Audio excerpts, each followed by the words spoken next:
Bienvenidos a Cine Aparte y gracias por darle play a esta nueva entrega. El mundo de la alta cocina es un blanco frecuente de sátiras. De la alta cocina se deriva la nueva cocina, la nouvelle cuisine, que no es equivalente, aunque a veces los términos se usan de manera indistinta. Y la nueva cocina también suele ser blanco frecuente de sátiras. Al decir que este tipo de cocina que conceptualiza los alimentos es un blanco fácil de sátiras, para nada estoy diciendo que creo que deba serlo. Mi opinión es casi la opuesta. Es muy fácil echar tierra sobre aquello que exige ver las cosas de otra manera. Vamos, siendo yo alguien que a duras penas puede cocinar, siento total admiración por quienes saben hacerlo, ya no se diga por quienes experimentan con ingredientes poco comunes, que tienen además la intuición necesaria para combinarlos y crear sabores inesperados, y que, por ejemplo, en el caso de la nueva cocina, que pone el énfasis en la presentación, involucran además el sentido de la vista con el fin de hacernos repensar nuestra relación con ingredientes con los que hemos tenido una relación toda nuestra vida. Este no es un blog de gastronomía, yo sería la persona menos indicada para llevarlo, pero como decía al inicio de la cápsula, la gastronomía conceptual se presta a la sátira y la película que comento hoy contiene ese tipo de sátira. Se titula The Menu, se tradujo en español tal cual como El Menú, del director inglés Mark Mylod. Es una película que llegó a salas del país el fin de semana pasado. Vamos, entiende que la sátira no es hacia los alimentos mismos, sino hacia lo que se percibe como esnobismo, tanto de quienes la preparan como de quienes la veneran sin cuestionamientos, o quizá hacia el exceso de narrativa alrededor de ciertos platillos. En la película, en el menú, esta sátira está enmarcada en el género de horror, en el cine de horror, cosa que los guionistas Seth Rice y Will Tracy consiguen llevando al extremo elementos de la nueva cocina, de la alta cocina y de los restaurantes hiperexclusivos, elementos como locaciones aisladas, a veces secretas, la intransigencia, la solemnidad, la celebridad de los chefs, el culto a una figura y la celebración de ritos. Son elementos del sectarismo, y justo este es el eslabón que en esta película une a la gastronomía conceptual con el género de horror. El factor aislamiento se anuncia desde las primeras secuencias, cuando un grupo reducido de personas son trasladadas a una pequeña isla, la pequeña isla en la que se encuentra el exclusivo restaurante de un chef celebridad, el chef Julian Slowik, interpretado por Ralph Fiennes. Se sabe que quien aspire a probar uno de los menús de degustación creados por este chef habrá de desembolsar una cantidad exorbitante de dinero, y eso solo ya lo señala como miembro de una élite. Otro de los blancos frecuentes de las sátiras cinematográficas, sobre todo de los últimos años, unas mejor logradas que otras. Sin embargo, a este grupo de comensales concreto lo distingue algo más que su poder adquisitivo. Todos ellos han recibido una invitación personal del chef, es decir, cada uno ha sido elegido por razones que en principio desconocen, y ser elegido a veces significa estar en la mira de alguien, y ese es otro de los elementos que el cine de horror nos ha enseñado a temer. Este grupo de invitados está compuesto por una crítica de gastronomía y el editor de la revista para la que escribe, por un matrimonio que al parecer ha sido cliente de este restaurante durante varios años, por un actor de cine en declive y por su asistente, por un grupo de amigos que también son socios, pero que en todo caso se hacen notar por ruidosos y por prepotentes, y la pareja con la que el espectador va a pasar más tiempo durante la experiencia. Una pareja formada por el aspirante a chef llamado Tyler, interpretado por Nicholas Hoult, y por su pareja de esa noche, una chica llamada Margot, interpretada por Anna Taylor-Joy. La tarde empieza mal para ella, ya que la maître de Elsa, interpretada por Hong Chau,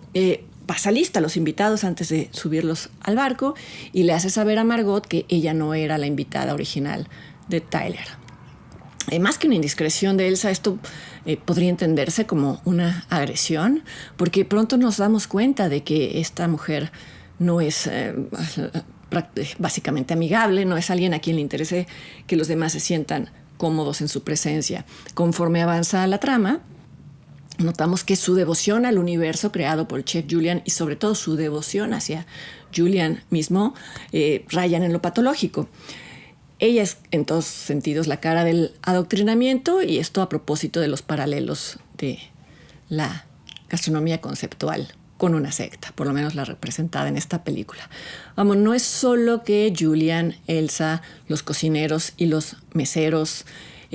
consideren que están creando arte. No habría por qué negar esa posibilidad si uno entiende arte como una expresión creativa que comunica una visión del mundo,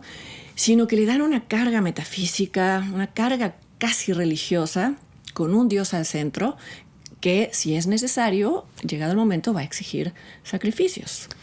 Ya habiendo llegado a esta locación remota, a la isla, la muy peculiar Elsa les va a dar a los invitados un tour que incluye visitar la bodega en la que se preserva la carne durante una cantidad insospechada de años, ya verán, y también les muestra el lugar en el que todos conviven. Es la casa compartida en la que viven todos.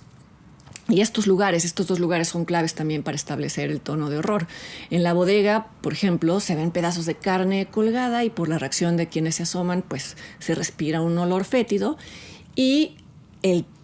dormitorio compartido, por otro lado, tiene ese tipo de diseño tan simétrico y tan organizado y tan pulcro que genera inquietud, acaba generando inquietud. Es un lugar que visualmente comunica intransigencia. Una vez que el grupo entra al restaurante y ocupa sus asientos, Elsa se convierte en una especie de vigilante, casi de carcelera, y cede los reflectores al chef Julian, que finalmente aparece para presentar su menú. Julian es de aspecto sereno, de voz tranquila, pero de presencia intimidante, y va a presentar cada uno de sus platos con monólogos en los que reflexiona sobre la vida y la muerte, sobre la descomposición de la materia viva, sobre el rol simbólico de los alimentos y cómo a lo largo de la historia distintos estratos se han apropiado de estos significados, y va a incluir hacia el final anécdotas de su propia vida y de la vida de sus colaboradores. Cada monólogo se va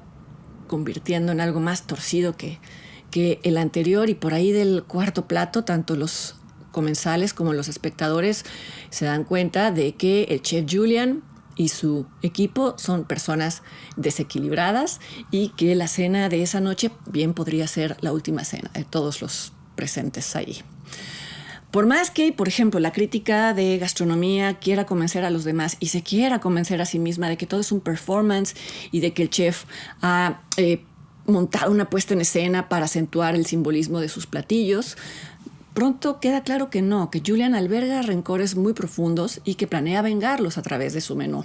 Por ejemplo, el rencor hacia la crítica que en principio lo apoyó y luego le dio la espalda, el rencor hacia clientes frecuentes que, sin embargo, no son capaces de memorizar un solo plato creado por él en ocasiones anteriores,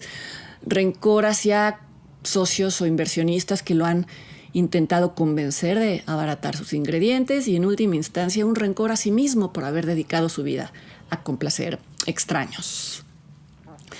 A medida de que el menú, es decir, la película, se torna más un juego de sobrevivencia que un comentario sobre este tipo de platillos hiperelaborados, la película también va abandonando la sátira de la nueva cocina y sobre todo la sátira basada en situaciones de la vida real, en aquello que irrita a las personas en la vida real. A pesar de que en todos los casos aparece en pantalla el nombre del platillo y aparecen los ingredientes que lo componen, como para no dejar de lado ese aspecto, creo que solo un platillo captura muy bien ese aspecto conceptual que desquicia a muchas personas. Es el caso del plato titulado como Plato de pan sin pan, que comienza con Julian hablando del grano y del pan como un alimento que durante mucho tiempo fue asociado con las clases bajas. En tanto, los asistentes a su cena, dice Julian, no son personas de clase baja, entonces les va a servir un plato que contiene distintas salsas y acompañamientos para el pan, pero sin pan. Y por supuesto esto irrita a los asistentes que se sienten timados y que hasta ese punto de la película pues no saben que ese agravio del chef es una caricia comparada con lo que viene después. Hubiera sido interesante, a mí me hubiera interesado que la película contuviera, el guión contuviera más escenas como esta, en donde se espejean las tensiones que se dan entre el chef y los no adeptos a la nueva cocina en la vida real, aunque hay que decir que más adelante la película retoma esta crítica y lo hace de una manera muy ingeniosa. No adelanto demasiado, pero quien guste del cine de horror y que conozca sus convenciones, sabrá que en relatos sobre asesinos que persiguen gente, suele haber un personaje que salva la situación, o por lo menos se salva a sí mismo siendo más astuto que el asesino. En las llamadas slasher movies, ese género tan popular en los años 80, estos personajes solían ser mujeres, solían ser personajes femeninos, y es así que nació la figura conocida como la final girl, la chica final. La película El Menú hace un guiño a las slasher movies con todas sus chicas finales. Si recuerdan, hay alguien en este grupo que no aparecía en la lista original, que no debía estar ahí. Es gracias a ser menos superficial que este personaje, menos superficial o menos sofisticado más bien que el resto, que este personaje desde un principio observa con horror y con indignación la devoción total que su acompañante profesa hacia Julian, y se sorprende también de que nadie o casi nadie se atreva a cuestionar nada, mucho menos a devolver un plato. Llegado el momento, este personaje logra desprogramar la mente psicópata de Julian, y lo hace lanzándole la queja más frecuente que les hacen los detractores de la nueva cocina a los chefs de la nueva cocina en la vida real. Van a reconocer este comentario. En cuanto lo escuchen, seguramente lo han escuchado también en la vida real. Quizá ustedes también se han quejado de eso. A pesar de que El Menú podría haber sacado un poco de más jugo a su materia prima, valga el mal juego de palabras, y que como cinta de horror tenga ciertas lagunas. Por ejemplo, no se explica bien por qué las víctimas no ponen resistencia cuando aún están a tiempo de hacerlos. Pues es una película original sobre los horrores del esnovismo y sobre la solemnidad mal entendida como un indicador de estatus social. Y por último, pero no al final, Ralph Fiennes hace un trabajo estupendo revelando poco a poco y a cuentagotas ese tipo de locura tan particular que puede permanecer escondida durante mucho tiempo tras una fachada de sabiduría, de elegancia y de serenidad. El Menú de Mark Mylod está en carteleras. Busquen en internet sedes y horarios, y yo los invito para que me acompañen la siguiente semana aquí a otra entrega de Cine Aparte. Hasta entonces.